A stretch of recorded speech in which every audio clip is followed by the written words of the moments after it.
오늘 이 시간 하나님께서 우리에게 주시는 말씀은 마태복음 22장 15절에서 22절까지의 말씀입니다.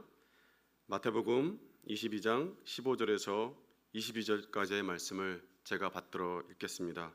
하나님의 말씀을 경청하십시오. 이에 바리새인들이 가서 어떻게 하면 예수를 말의 올무에 걸리게 할까 상의하고 자기 제자들을 헤롯 당원들과 함께 예수께 보내어 마르되, 선생님이여, 우리가 아노니 당신은 참되시고 진리로 하나님의 도를 가르치시며 아무도 거리끼는 일이 없으시니 이는 사람을 외모로 보지 아니하심이니이다. 그러면 당신의 생각에는 어떠한지 우리에게 이르소서. 가이사에게 세금을 바치는 것이 옳으니까 옳지 아니하나이까 하니, 예수께서 그들의 악함을 아시고 이르시되, 외식하는 자들아, 어찌하여 나를 시험하느냐? 세금 낼 돈을 내게 보이라 하시니 데나리온 하나를 가져왔거늘, 예수께서 말씀하시되, 이 형상과 이 글이 누구의 것이냐? 이르되 가이사의 것이니이다. 이에 이르시되, 그런즉 가이사의 것은 가이사에게, 하나님의 것은 하나님께 바치라 하시니, 그들이 이 말씀을 듣고 놀랍게 여겨 예수를 떠나가니라. 아멘.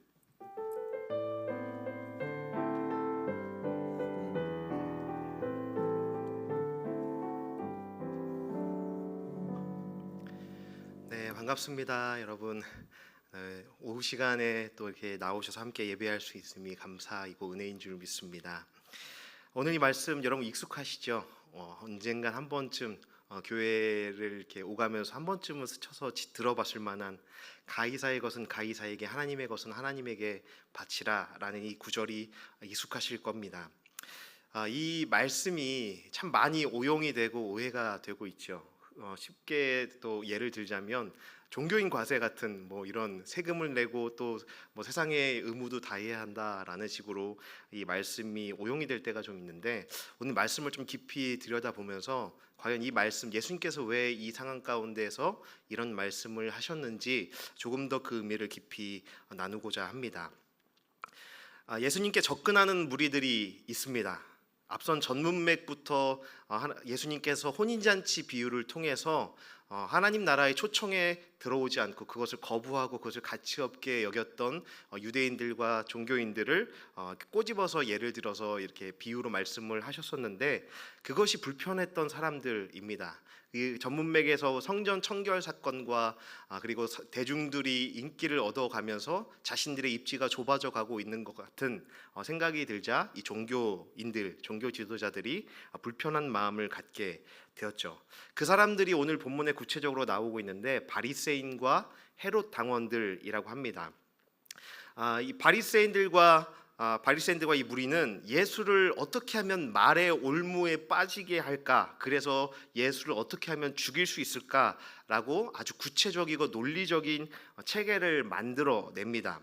15절에 올무에 걸리게 할까 상의하고라는 말이 있는데, 이 올무라는 말은 쉽게 함정, 올가미와 같은 그 물체를, 동사를 나타내는 말인데, 이게 그 당시의 언어로 조금 더 이렇게 표현을 하자면은 쥐틀이나 쥐덫을 의미합니다. 예수를 쥐틀과 쥐덫에 걸리게 해서 어떻게든 죽이고 싶다라는 의논을 하는 것이죠. 또한 여기서 상의하다라는 말을 했죠. 예수를 올무에 걸리게 하고 함정에 빠뜨리려 치밀하게 논의했다라는 말이에요. 그냥 이런 지금 앞으로 벌어질 이 상황들이 현장에 모여있던 어떤 시점에서 분위기가 형성이 돼서 예수를 그렇게 시험하고 했던 것이 아니라, 이 바리새인들과 헤롯 당원들이 사전 모의를 한 겁니다. 이리 모여봐, 저기 가기 전에 따로 모여봐 해가지고 치밀하게 논의하고 계획한 끝에 내놓은 결론, 그 체계, 예수를 무너뜨릴 함정을 이들이 따로 모여서 의논을 한 것입니다. 그런데 이것이 얼마나 부자연스럽고 놀랄만한 일이었냐 하면, 이 바리새인과 헤롯 당원들은 절대로 물과 기름같이 섞일 수가 없는, 종교적으로도 그렇고 정치적으로도 절대 이렇게 함께 할 수 없는 완전히 반대 성향의 분파였습니다. 바리새인들은 정통적이고 보수적이고 민족주의자들, 민족의식이 강한 사람들이었어요. 그래서 이들은 율법을 철저하게 지키며 이 민족의 정체성을 지키려는 열심히 남달랐던 사람들입니다. 반면에 이 마태복음에서 여기에서만 등장하고 있는 이 헤롯 당원들은 그 이름처럼 헤롯 안티파스 가문에 속한 자들이었습니다. 그 헤롯 당들은 정치적으로 로마에 대한 간접적인 충성심이 있던 사람들이에요. 헤롯 당원들은 헤롯 가문의 이 정권 유지를 적극적으로 도우면서 로마와 돈독한 관계를 계속해서 유지하려고 합니다. 그러면서 정치적 이익들을 얻으려 하는 이익 집단이었다라는 거예요. 우리나라로 치자면 친일파였던 거죠. 한마디로 우리 역사에 빗대어서 굳이 설명을 해보자면 이 바리새인들은 독립투사 계열인 겁니다. 그리고 이 헤롯 당은 친일파 계열이었습니다. 그런데 이 두 세력이 절대 섞일 수 없고 평상시에는 쳐다도 보지 않는 이 두 세력이 예수를 말의 올무에 빠지게 하려는 회의를 하고 작당을 하고 함께 예수를 무너뜨리기 위해서 나아가고 있다라는 거예요. 그리고 그 회의를 통해서 그 의논을 통해서 하나의 결론을 내었는데 그 결론이 무엇이죠? 바로 우리가 알고 들어봤을 17절 말씀이죠. 우리가 세번역 성경으로 다시 한번 17절을 읽어보겠습니다. 그러니 선생님의 생각은 어떤지 말씀하여 주십시오. 황제에게 세금을 바치는 것이 옳습니까? 옳지 않습니까? 바리새인들이 예수님을 잡기 위해 평소에 원수처럼 지내는 이 헤롯 당원들을 데리고 예수님께 가서 온갖 아첨의 말을 하고 난 뒤에 던진 교묘한 질문인 거예요. 겉으로는 온갖 아름다운 미사억으로 예수님의 긴장을 풀면서 칭찬하고 높여줬지만 속으로는 예수를 죽이기 위한 날카로운 칼을 품고 있는 겁니다. 이 질문은 우리가 잘 아는 것처럼 답을 몰라서 질문한 것이 아니죠. 답을 다 알고 있는데 이 답의 결과까지도 이 답이 어떤 결과를 불러올지도 다 알고 있었기 때문에 몰라서 묻는 질문이 아니라 어떤 대답을 하더라도 예수님은 함정에 빠질 수밖에 없는 상황이었습니다. 여러분, 왜 세금으로 예수를 함정에 빠뜨리려고 했을까요? 그 당시에 세금이라는 게 도대체 뭐였겠습니까? 우리도 뭐 여러 가지 세금을 내죠. 세금 내는데 물론 우리도 이렇게 많이 통장에 우리의 원치 않게 우리의 세금을 떼가는 것을 보면서 우리도 분노가 올라올 때가 있지만 이 당시의 세금의 의미는 조금 더 달랐습니다.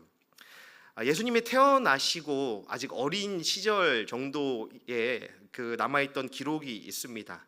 요세푸스라는 역사가가 기록한 유대 전쟁사라는 기록이 있는데 이 기록에 보면 주후 6세기 정도에 갈릴리 출신 유다라는 사람이 있었습니다.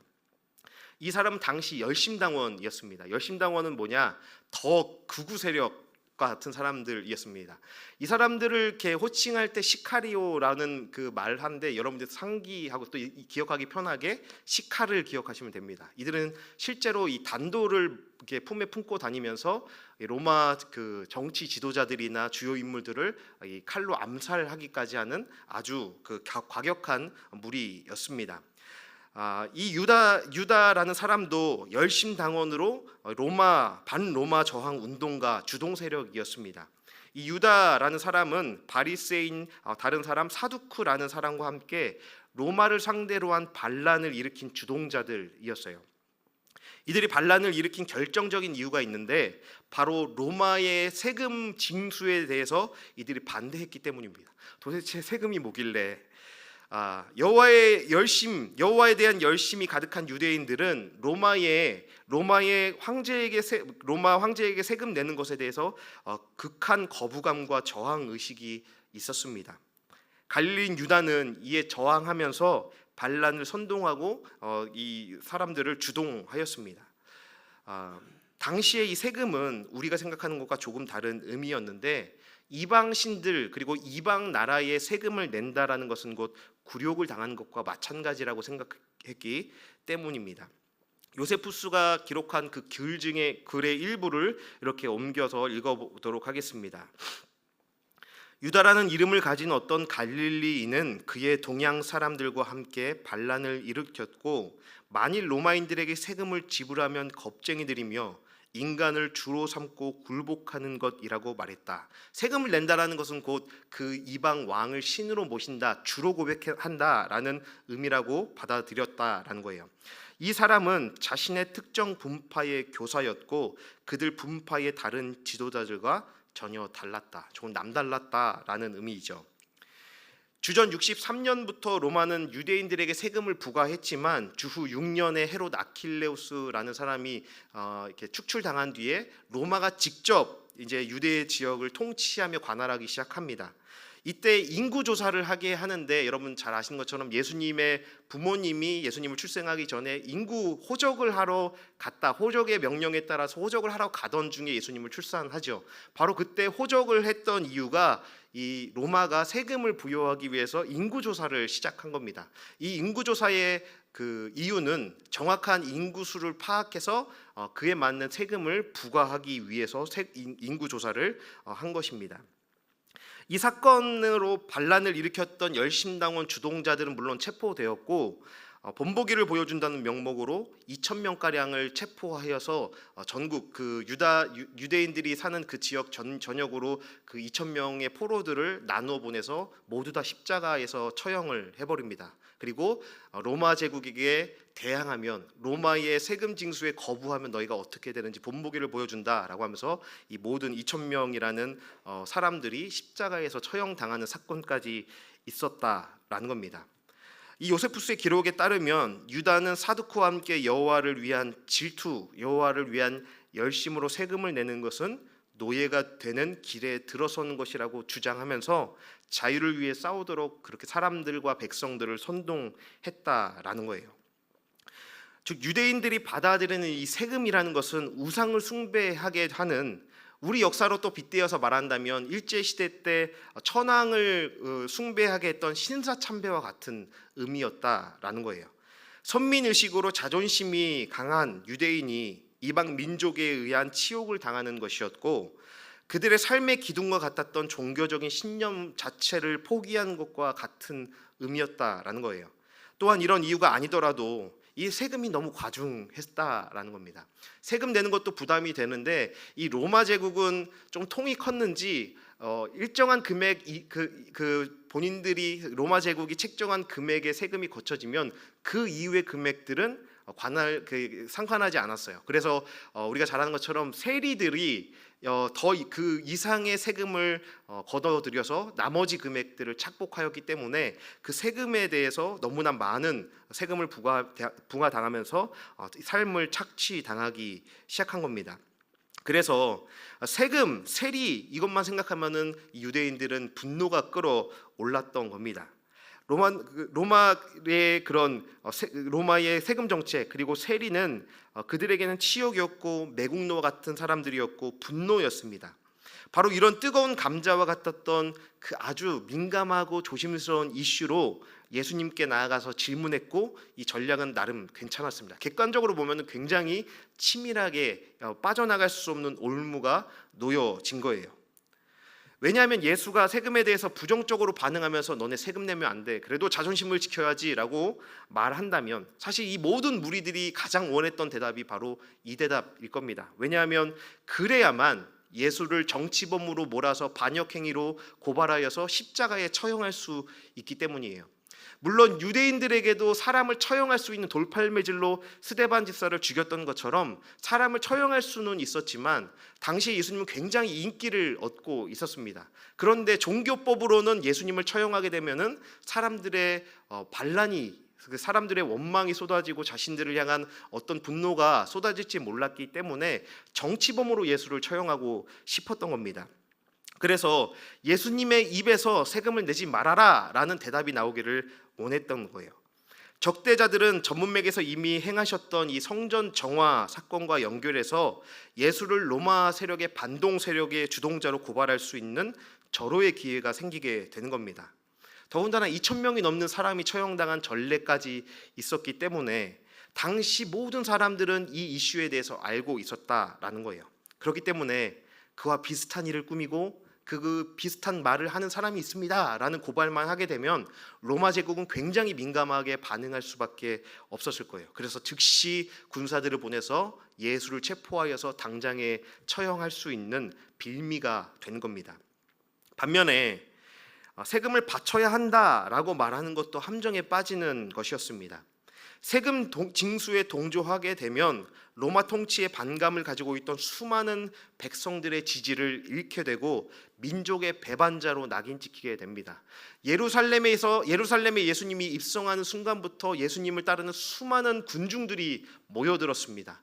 성전 정화 사건을 통해서 저 사람 뭔가 다른데라는 기대감들이 사람들 안에 막 샘솟기 시작했어요. 그리고 예수님께서 예루살렘에 오심으로써 긴장감이 형성이 되는데, 예수님께서 때가 되면은 메시아로서 혁명을 일으켜서 로마 제국을 무너뜨리고 우리를 구원해 주실 것이다라는 예수님을 향한 그 메시아를 향한 기대감들이 가득 차 있던 상황입니다. 그런 그 예수님을 주목하고 있는 수많은 무리들이 지금 예수님과 함께 있는데, 세금을 내야 한다라는 말이 예수님의 입에서 나오는 순간 사람들은 모두 다 실망하게 되고, 실제로 그 많은 무리들이 나중엔 예수님을 십자가에 못 박았던 형난 군중으로 변했던 것처럼 예수님은 사람들의 미움을 받게 되었을 겁니다.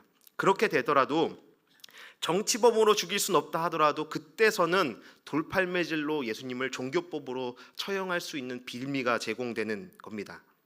반동군자가 되어서 매국노가 되어서 둘 중 하나로서 예수님은 이 올무 하나에만 걸려도 제거될 수 있는 정말 좋은 명분이 주어지는 상황이었다라는 것이죠. 예수님은 그들의 이 악함을 아시고, 즉 그들이 자신을 시험하고 죽이려는 그 마음을 아시고 이렇게 질문한 것을 아셨습니다. 그래서 그들에게 외식하는 자들아 왜 나를 시험하느냐라고 말씀하시죠. 그들의 악한 의도를 드러나게 하시는 이 질문들, 이제 예수님의 역공이 시작됩니다. 우리 19절 말씀을 세 번역으로 함께 읽어보겠습니다. 19절 말씀입니다. 세금으로 내는 돈을 나에게 보여달라. 그들은 데나리온 한 잎을 예수께 가져다 드렸다. 여러분, 이 사람들은 세금을 내는 것이 옳습니까? 옳지 않습니까? 라고 질문을 했는데, 예수님은 뜬금없이 세금 낼 돈을 나에게 보여달라라는 질문을 되려하십니다. 이 대화의 흐름의 맥락이 희미해지고 사라지기 시작해요. 이것은 분명히 예수님의 의도가 있으신 겁니다. 당시 이스라엘을 비롯해서 로마의 속국이 된 나라의 백성들은 14세 이상이 되면은 일종의 주민세와 같았던 인두세라는 것을 내야 했습니다. 지금 이 본문 안에서 다뤄지고 있는 세금이란 단어가 모두 성전세 이런 다른 세금이 아니라 인두세라는 것을 말하는 거예요. 인두세라는 것은 그 사전적 의미로 성, 신분, 소득 등에 관계없이 성인이 된 사람에게 부과된 일률 동익의 조세라고 지금 사전에도 남아 있습니다.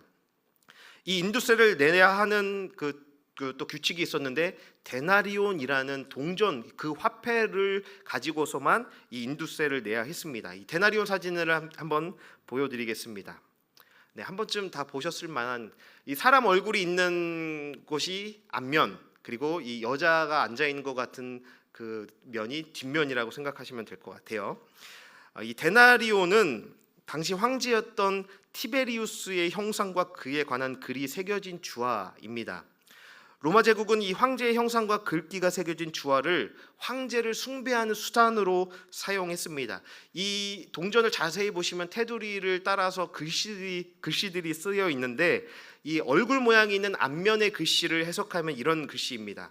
티베리우스, 카이사르, 존엄자, 신적 존엄자의 아들이라는 신격화의 문구가 쓰여 있습니다. 이 가이사르라는 말을 영어로 발음하면 시저가 되는 겁니다. 여러분 영화나 이런 데서 들어보실 만한, 가이사르가 시저라는 황제의 칭호이고 티베리우스라는 게 사람 이름인 것이죠. 그리고 반대쪽에 앉아 있는 여성의 모습이 있는데, 이 면에 있는 글자를 자세히 읽어보면 폰티프 혹은 팍스라고 새겨져 있습니다. 이 폰티프라는 이 말은 종교적 리더, 대제사장이라는 말이고, 오늘 이 사진에서 보면은 옆에 막심 폰티프라고 되어 있는데, 이것은 지극히 높은 대제사장이라는 더 강조하는 의미인 거예요. 그리고 팍스라는 말이 쓰여 있는 동전도 있는데, 이것은 피스, 그러니까 평화를 의미하는 것이죠. 즉 당시에 이 로마의 데나리온을 사용한다라는 것은 곧 이 황제를 신격화하며 숭배합니다라는 의미가 있는 거예요. 그렇기 때문에 유대인들은 이 데나리온을 가지고 이 데나리온을 사용하는 것 자체를 극도로 거부했고, 데나리온으로 세금을 낸다는 것은 황제, 이 이방신의 통치를 받고 있다는 것을 인정한다라는 의미입니다. 로마는 이 인두세를 황제의 형상이 새겨진 데나리온으로만 내게 함으로써 스스로 로마 황제의 통치를 받는 백성임을 인정하게 하는 거였어요. 그렇게 유대인들은 이방 왕의 형상이 새겨진 동전을 소지하거나 사용하는 것은 곧 우상 숭배에 해당한다고 여겼습니다. 본문에 보면 참 역설이 있죠. 바리새인이 그걸 주머니에서 꺼내 주는데 과연 이 사람은 이걸 왜 갖고 있었을까? 물론 인두세를 내야 했기 때문에 갖고 있을 수도 있었겠죠. 그런데 예수님이 또 뜬금없는 질문들을 하세요. 예수님은 이 데나리온이 누구의 것이냐, 제가 꺼냈으면 고삼열의 것이냐라고 질문하는 것이 아니죠. 이 질문을 자세히 보아야 합니다. 이 동전의 주인이 누구의 것인지 묻는 것이 아니라 데나리온이 어디에 속해 있는지를 질문하십니다. 특별히 이 데나리온의 형상과 글이 누구의 것이냐라고 질문을 하고 계세요. 데나리온을 들고 있던 바리새인들은 이것은 가이사의 것들입니다라고 그 질문에 대해서 대답합니다. 여러분, 예를 들면 쉽게 설명하면 이런 거예요. 제가 지금 주머니에서 제 5만 원, 화폐가 없어서 돈이 없네요. 5만 원이라는 돈을 꺼내서 보면은 여러분, 5만 원 꺼낸 누구의 얼굴이 있나요? 신사임당의 그 얼굴이 있고, 그리고 한국은행이라는 글자가 새겨져 있죠. 그런데 여러분, 5만 원, 제가 이렇게 5만 원을 꺼냈는데 그것이 신사임당의 돈이겠습니까? 그리고 한국은행의 소유이겠습니까?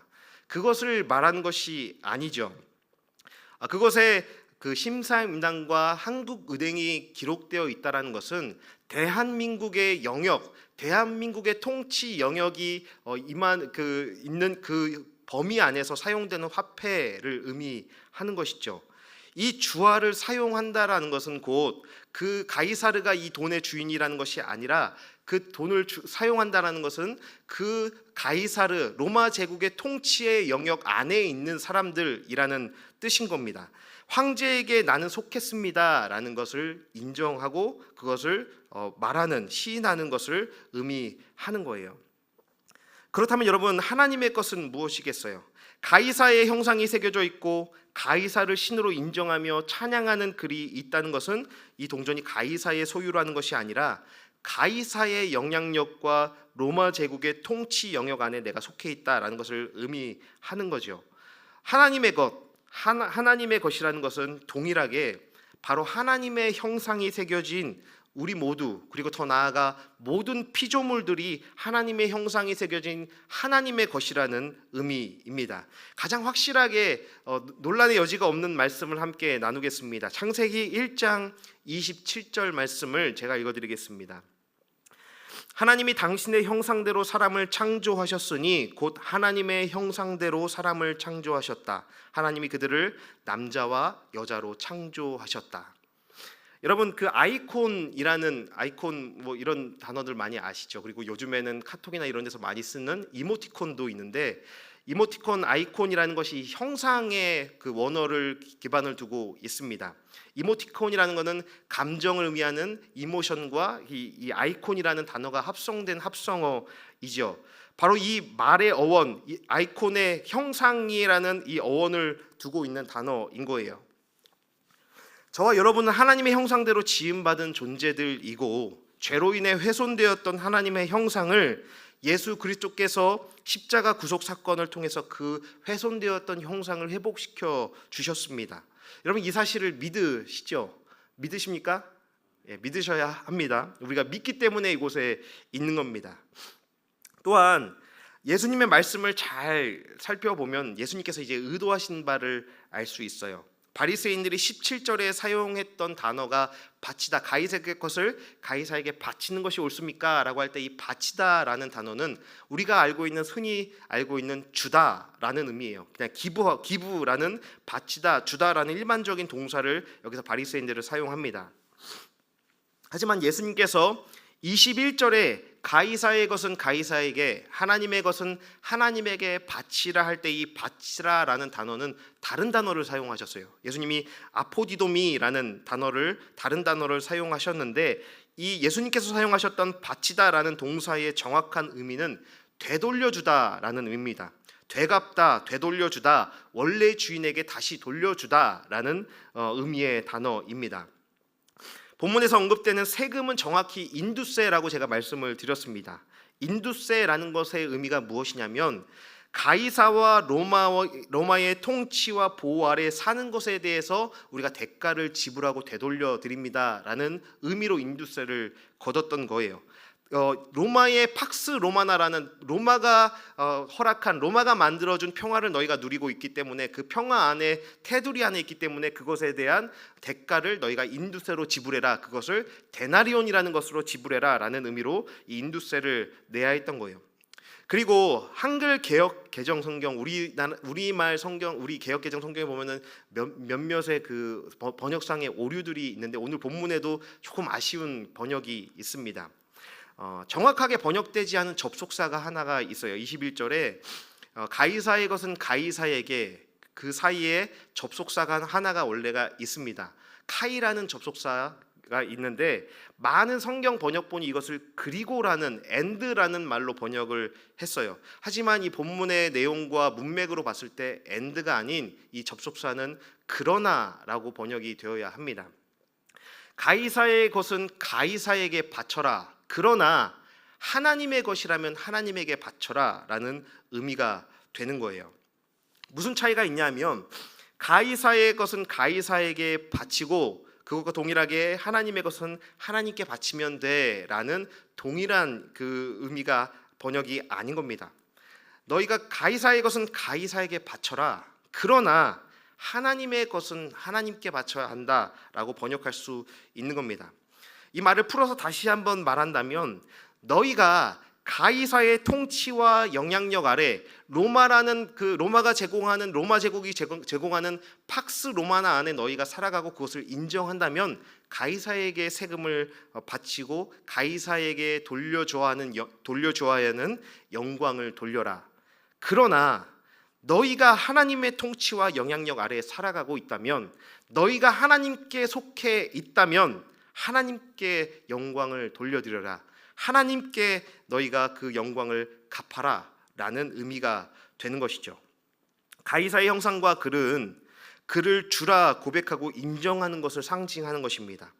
가이사의 영향력 아래, 그의 통치 영역 안에 살아가고 있음을 고백하며 그 대가로 이 세금을 내야 하는 것이죠. 하지만 우리가 하나님의 형상을 회복하고 간직하며 하나님의 통치와 영향력, 그의 나라 안에, 그의 다스림 안에 살아가고 있는 사람들이라면, 우리는 가이사가 아닌, 세상이 아닌, 로마 제국이 아닌 하나님께 영광을 돌리고 그 통치에 어긋나지 않는 합당한 삶을 살아가야 한다라는 말씀을 하신 겁니다. 사랑하는 여러분, 지금 저와 여러분, 우리의 삶을 한번 돌아보셨으면 좋겠습니다. 이 말씀 앞에서, 이 예수님의 말씀 앞에서 우리의 삶을 한번 돌아보십시다. 우리는 누구의 영향력 아래, 누구의 다스림 안에, 어떤 나라 다스림 안에 살아가고 있습니까? 무엇의 통치 아래 살아가고 있는 것입니까? 우리는 누구의 형상을 마음에 새겨 있고 어떤 글귀가 우리 마음에, 우리 삶에 새겨져 있습니까? 세속 문화를 대표하는 가이사와 팍스 로마나, 즉 로마라는 거대한 세상이 주는 평화를 추구하며 이 세상의 어떤 우상이 우리 삶의 형상으로 새겨져 있지는 않으십니까? 아니면 하나님을 주인으로 고백하며 하나님의 형상을 우리의 삶에 새기고 하나님의 말씀을 우리의 마음판에 새기며 하나님의 통치와 다스림 안에 살아가고 있는지, 우리는 이 말씀 앞에 겸손하고 정직하게 우리의 삶을 돌아보아야 하는 겁니다. 가이사의 것은 가이사에게, 하나님의 것은 하나님에게라는 이 예수님의 말씀이 우리의 삶을 뒤흔들어야 하는 것입니다. 내가 세상에 속하고 세상에 소유되어 살아가는 존재라면, 내가 세상의 어떤 우상을 나의 신으로 고백하며 그것의 영광을 돌리는 사람이라면 세상의 영광을 돌리며 살아라. 그것이 너의 안정감과 미래의 소망이라면, 세상의 안정과 세상의 성공이 나의 소망이라면 세상의 영광을 돌리며 그것에게 갚아야 할 것이다. 그러나 내가 하나님의 것이라면, 하나님의 형상으로 말씀을 마음판에 새겨 하나님의 통치의 영역 안에 살아가는 사람이라면, 네가 그것을 인정하는 사람이라면, 하나님의 다스림을 인정하고 하나님이 너의 삶의 주인 되심을 고백한다면 하나님께 영광을 돌려라 라고 예수님은 우리에게도 동일하게 말씀하시는 것이죠. 사랑하는 여러분, 성도라는 것은, 성도의 삶은 세상 속에 살아가지만 하나님 나라의 가치관으로 살아가야 하는 사람들인 겁니다. 하나님 나라의 백성들은 거룩한 삶과 속된 삶, 하늘과 땅이라는 두 나라 사이를 살아가는 시민들입니다. 이 두 도성은 격리되어 있는 것이 아니지만 구별되어야 합니다. 일치될 수는 없지만 성도들의 삶 속에 함께 존재하고 공존해야 합니다. 그러므로 이 두 나라 사이에서 우리가 누구인지 정체성을 잃지 말아야 하는 거예요. 우리가 누구의 것이고, 우리가 어디에 속해 있는 존재인지, 우리가 무엇을 향해 살아가고 있는 존재인지 날마다 되물으며 말씀 앞에 우리 자신을 돌아보며 기억하고 고백해야 하는 것입니다. 하나님 나라의 백성들은 이 각각의 영역 안에서 감당해야 할 의무들에 모두 충실해야만 한다라는 겁니다. 우리는 성도입니다. 성도는 하나님의 형상을 회복한 사람들이라는 거예요. 우리 안에 하나님의 형상이 있다는 것은 우리가 하나님의 자녀라는 뜻입니다. 제 아들을 보면은 가끔 깜짝깜짝 놀랄 때가 있어요. 그냥 제 어린 시절을 이렇게 철퍼덕하고 거푸집에 복사를 해놓은 것 같아서 가끔 미안한 마음도 듭니다. 저 아이가 크면 나와 같이 되겠구나라는 미안한 마음도 들지만, 이 아이가 저를 너무나 많이 닮아있기 때문에 더 사랑하게 되는 것 같습니다. 하나님의 형상을 우리 안에 가졌다라는 것, 우리가 하나님을 닮은 하나님의 형상을 가진 하나님의 자녀들이라면 하나님의 자녀답게 하나님을 나의 아바라 고백하며 아버지로 고백하며 그렇게 하나님 안에서, 그 품 안에서 살아가야 하는 겁니다. 세상 풍속을 쫓아 육체와 마음의 욕심을 위해 내 인생을 바치고 있다면, 현세적인 안정과 축복을 위해서만 기도하며 예배드리며 교회를 오가고 있다면, 우리가 교회를 다닌다고 한들 우리는 가이사의 형상과 그를 쫓는 인생일 뿐인 것입니다. 하나님께 속한 가장 값지고 복된 인생을 살아가셨으면 좋겠습니다. 하나님께 받은 은혜와 사랑을 간직하며 거룩한 하나님의 형상을 드러내며 살아가십시오. 세상의 우상들을 찬양하는 글이 마음에 새겨져 있지 않고 오직 하나님의 말씀과 지혜를 우리 마음판 깊숙이 새겨넣어 하나님의 통치의 원리를 실현하며 살아가시기를 축복합니다. 우리가 살아가는 이 세상은 팍스 로마나와 같은 세상입니다. 세상이 주는 평안, 세상이 주는 부요함과 소망, 이 팍스 로마나의 세상, 가이사와 같은 수많은 우상과 형상과 그것을 향한 찬양이 넘쳐나는 이 세상 속에서도 우리가 누구인지를 잊지 않고 우직하게 신앙의 길을 걸어가며 하나님의 형상과 하나님의 말씀을 우리의 삶에 깊숙이 새겨넣어 살아가는, 끝까지 하나님 나라의 백성된 그 정체성을 잃어버리지 않고 하나님 나라를 향해 나아갈 수 있는 우리 모든 높은 뜻 덕소교회 성도들 되시기를 축복합니다.